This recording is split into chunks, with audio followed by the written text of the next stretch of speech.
Welcome to Read Your Comics. Today I'm looking at Cable #1, the ongoing series.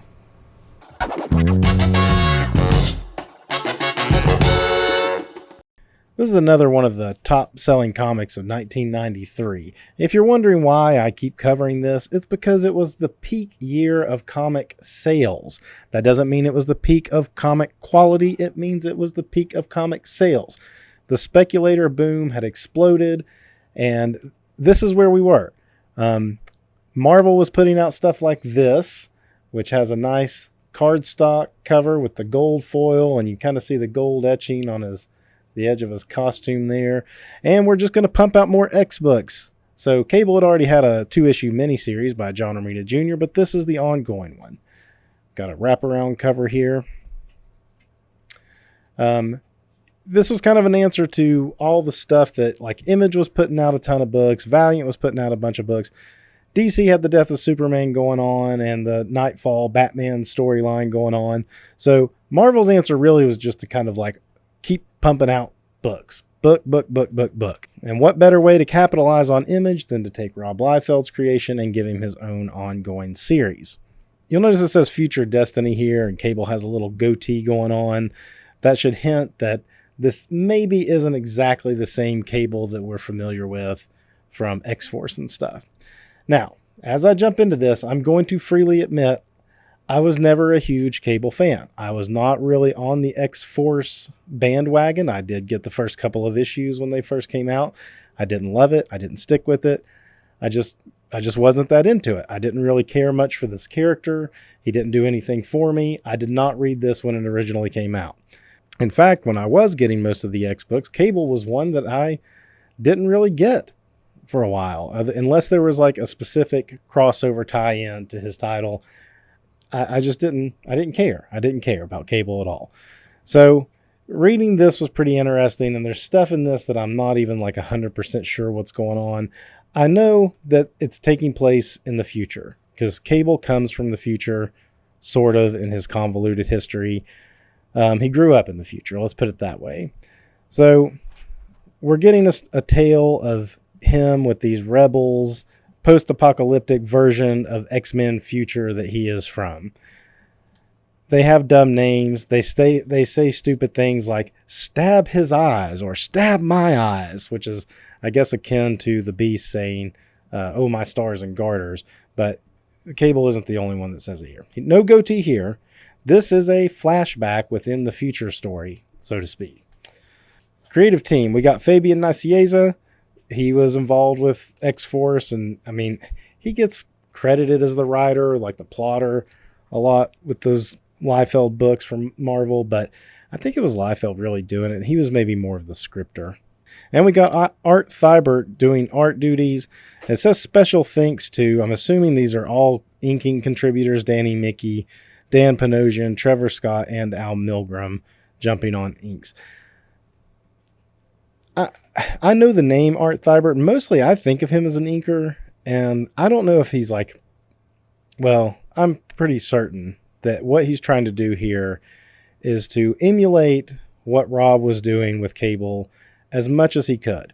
You know, the previous Cable miniseries was John Romita Jr., and he did it in John Romita Jr. style. He did not try to ape anybody else. But this to me looks like they're trying to kind of do a little bit of Rob Liefeld. This would be like a normal big splash page, and in ways it's better than what Liefeld does, in my opinion. This area gets really busy, kind of hard to tell what's going on, and that's what happens in a lot of it, and some of it might even be coloring. So they're being ambushed or something in the Grand Canyon in the future, and I don't even know. I don't even know what the factions, these fighting factions, are called, or what their motivations really are, other than that Cable is on the good guy side and he's leading somewhat of a rebellion. The main thing I think to get out of this little sequence here is his wife and son get killed. That's a weird coloring thing going on right there. It's like his whole eye blue from like a teardrop.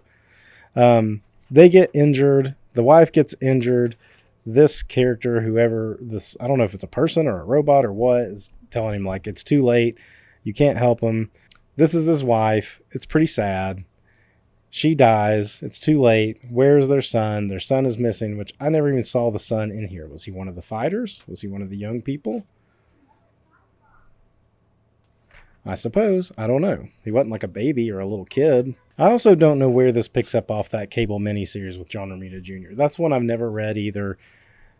I've thought about picking it up a few times, just if for nothing else, the John Romita Jr. art. So I don't know if that series was like in this same, timeline, or if it was in the modern day timeline or not. So I have no idea where this picks up off of it. But as we go here and we see this character Kane, who I guess has been introduced in other stuff.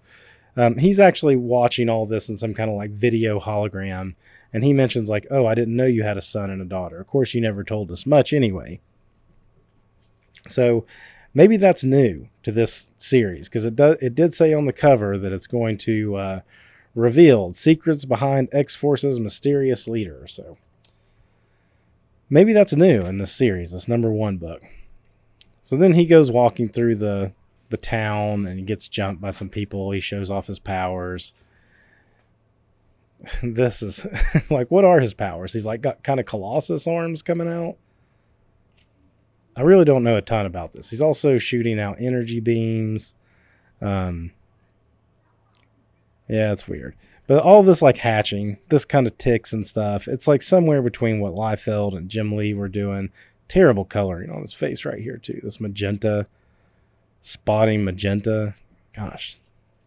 This was a $3.50 book in 1993. It is double-sized.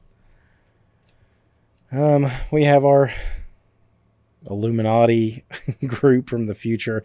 This is where it's like they're kind of dressed like normal military people of today, but this is supposed to be thousands of years in the future. So, take that for what it's worth. They have their faceless stormtroopers that they're going to send out against the rebels. And, oh yeah, I guess I should have said Cable is gone. Cable's back in the present day as far as Kane knows. And Kane has been put into the future, so he's time displaced the opposite way to find a cure for something. I'm not even exactly sure. He heads back to the rebel base area. Oh yeah, the faceless stormtrooper, they're not sentinels, they're not robots as best I can tell anyway. And he says, be sure that you don't fail or else I'm going to get somebody named Sincere to come get involved. Kane goes back to the little rebel hideout. This girl talks funny. We don't know why she talks funny. She talks like she has a hard time getting her words out and saying them clearly. There's some back and forth about, whether or not even to trust Kane. Like, he's still kind of new. Why do we trust him? Blah, blah, blah. And then they go back to talking about when they were infiltrating some kind of thing in these like tunnels under Lake Erie or something. And so it's another flashback. Well, they're reading like a hologram thing here. So we get Cable back again. Young Cable, and they run into strife. So it kind of thwarts them. And then it turns out that the son that was taken captive at the beginning, now he's been turned into one of these strife lackeys. And he's got the girl that couldn't talk good, but she can talk good here, and some kind of neural connected thing. And Cable has to make a tough choice about what to do. So he shoots his son to save her because it was heat of the moment. And then they escape. But in this like breaking this neural thing, that's what caused her to, have her brain damage or whatever happened to her. I'm not going to lie. This was a little bit of a tedious read to get through it all. For one thing, they have like a lot of that, future slang. And I hate future slang. It's rare that I can read some kind of fictional future slang where it sounds natural and, it never really works, I don't think. Then they have this, what are they called? The Flatliners. That's kind of a hard font to read. They show up, have a fight with the rebel gang that's left over, and look who shows up. Cable. He's back from the past, and now he's got a goatee and kind of like more of a receding hairline. And all indications are that this is the Cable that we've been reading about in X-Force and the X books to this point. Executioner's Song and stuff, all that had already happened. So I guess Cable at this point, 93, he debuted in what, like 1990 maybe? So been around a few years, super popular, finally getting his own ongoing, and it's just kind of a thrown together mess, if you ask me. The Illuminati general people of the Empire show up after the battle's been fought, and now they've got this character, and we got to have at least one page that you have to turn sideways. That is the calling card of the 1993 era, is pages like this where you had to turn the book this way to look at it. And it doesn't say it here, but my guess is this is going to turn out to be his son. Because, like, you know, he's got the one eye kind of missing there. And I think he got shot in the eye. Let's go back to it real quick. Well, it doesn't show. It just shows that he got shot. Well, he's kind of squinting right there. It doesn't say it here, and I've not read the rest of the series. If I'm wrong, tell me I'm wrong. But if I'm right, tell me I'm right, because I'm not going to keep reading this to find out.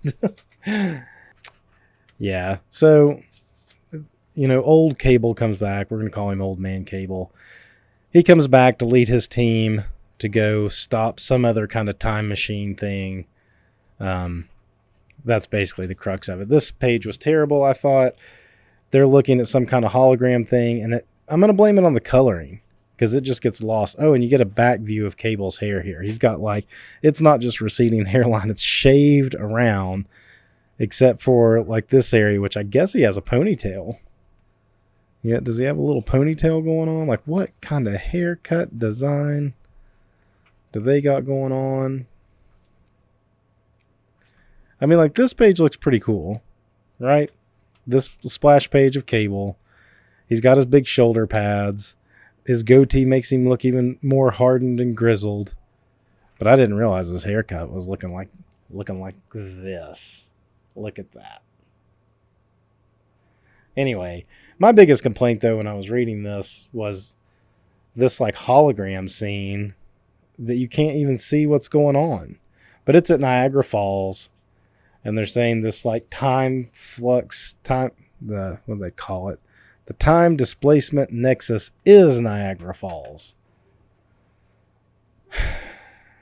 So that's kind of what they've got to go do. And we get another splash page. You kind of see his, like, weird hairline there too.